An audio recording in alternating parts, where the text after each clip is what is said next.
Что же делать, когда вы сталкиваетесь с какой-то проблемой? Я бы перефразировала это: из какого места в психике нужно на это посмотреть, чтобы решить этот вопрос. Мне очень нравится такой есть отрывок из фильма «Честная куртизанка», где она показывает это наглядно, как это делается, как разные части есть в ее психике, как она встает на эти разные части и смотрит на мир. Покорность.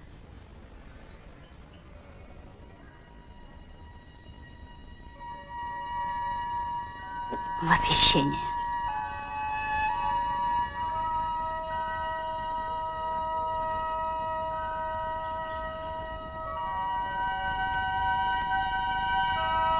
Заставь